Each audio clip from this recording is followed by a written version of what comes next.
Teman-teman pasti sudah tidak asing bukan dengan peristiwa yang baru saja teman-teman lihat?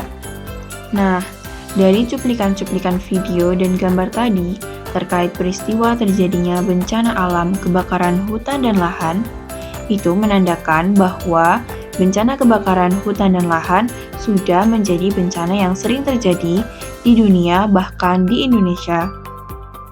Kami dari kelompok 8 akan membahas mengenai bencana kebakaran hutan dan lahan terkait bagaimana sih penanggulangan bencana tersebut. Kelompok kami beranggotakan 4 anggota. Kita akan belajar bersama dengan Kak Elizabeth Rizky Retno Hapsari, Kak Safina Aulia Jangkaru, Kak Poppy Anissa Susanti, dan juga Kak Hoirun Najwa Ira Fatma. Simak terus ya. Halo teman-teman, kita akan belajar mengenai bencana kebakaran hutan dan lahan. Apa saja sih yang akan kita pelajari? Nah, cakupan materi yang akan kita pelajari ada pengertian kebakaran hutan dan lahan, tanda-tanda terjadinya kebakaran hutan dan lahan, kesiapsiagaan prabencana, dan juga kesiapsiagaan saat bencana. Yuk kita simak bersama. Tahukah kalian apa itu kebakaran hutan?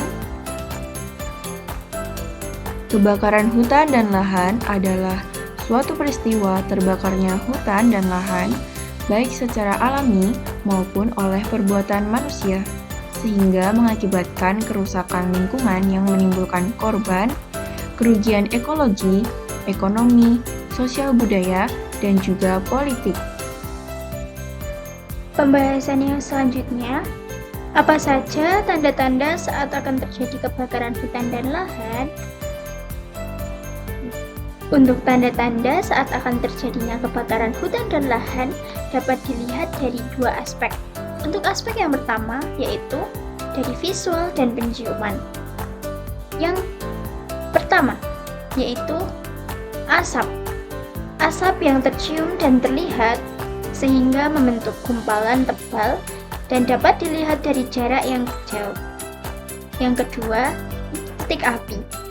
Munculnya titik-titik api terutama saat musim kemarau. Hal ini dikarenakan keadaan yang kering sehingga penyebaran api akan semakin cepat.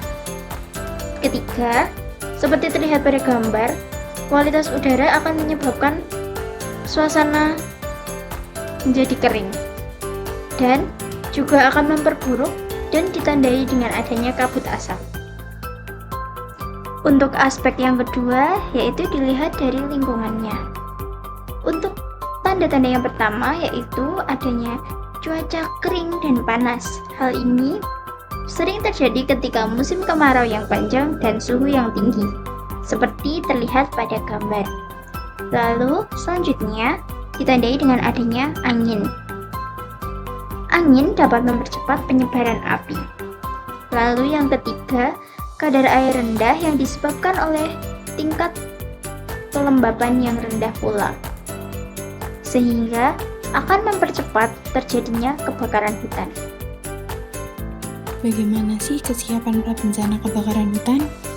Kesiapsiagaan prabencana dibagi menjadi 3 aspek. Yang pertama ada kegiatan pencegahan, meliputi 1. Penyuluhan dan edukasi pada masyarakat tentang bahaya karhutlah dan cara pencegahannya.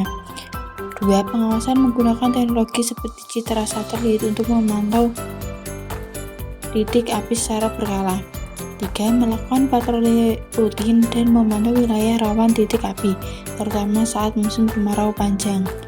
4. Penegakan hukum dengan sanksi tegas bagi pelaku pembakaran ilegal.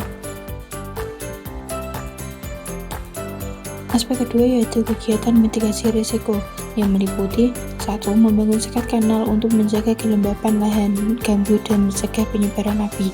2. Membentuk tim sukarelawan kebakaran hutan dan lahan yang terlatih untuk melakukan penanggulangan dini. 3. Melakukan sosialisasi dan pelatihan penanggulangan kepada masyarakat serta menyertakan pembinaan pada lembaga masyarakat desa hutan atau LMDH. Dan yang keempat, mendorong praktik pertanian yang ramah lingkungan tanpa harus membuka lahan dengan cara membakar. Dan aspek ketiga yaitu persiapan sumber daya yang meliputi 1. Membangun sistem komando yang jelas dan terkoordinasi antar instansi dan relawan saat bencana.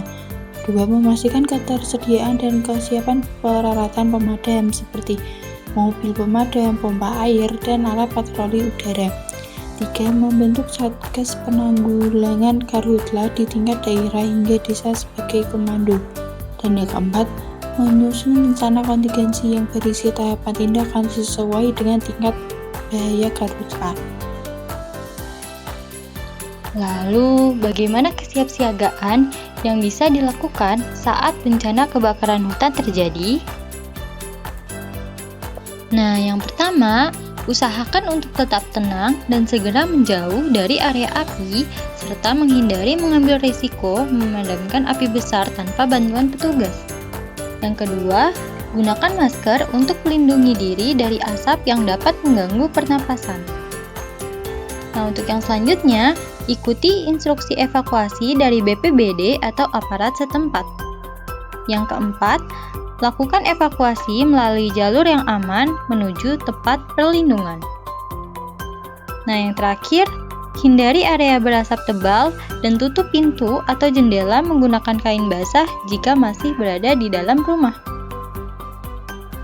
Kebakaran hutan juga dapat menimbulkan beberapa dampak loh. Seperti yang pertama, dapat menyebarkan emisi gas karbon dioksida ke atmosfer.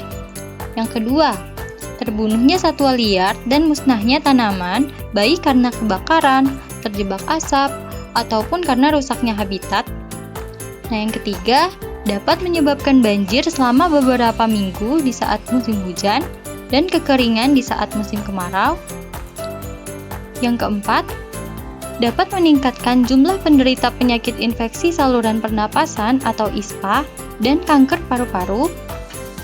Yang kelima, asap yang ditimbulkan dapat menyebabkan gangguan di berbagai segi kehidupan masyarakat, antara lain di sektor pendidikan dan ekonomi. Nah, untuk yang terakhir, kebakaran hutan juga dapat memusnahkan bangunan, mobil, sarana umum, dan harta benda di sekitarnya. Itulah cakupan materi yang telah kita pelajari bersama mengenai bencana kebakaran hutan dan lahan. Semoga bermanfaat dan terima kasih.